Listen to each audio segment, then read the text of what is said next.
Ratva on küla Ida-Viru maakonnas.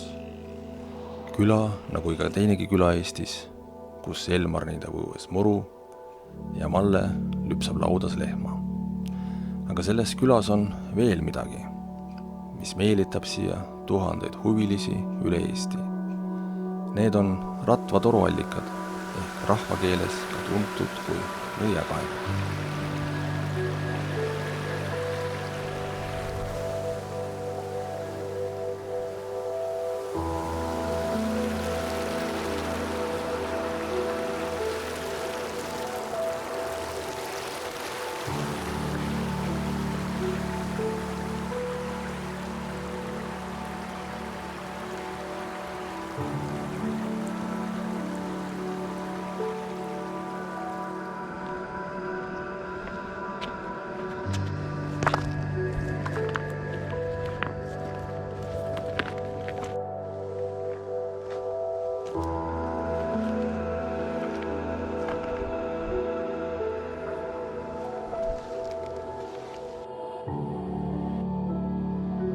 Ida-Virumaal on hästi palju põnevaid kohti ja konkreetselt selle koha ma avastasin eelmine kevad.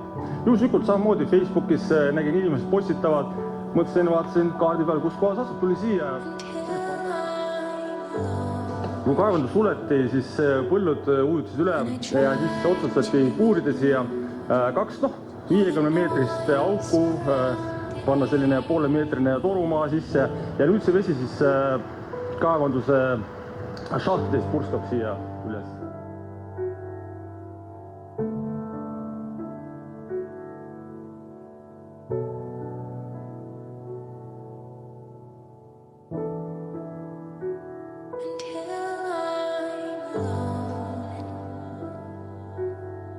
And I tried to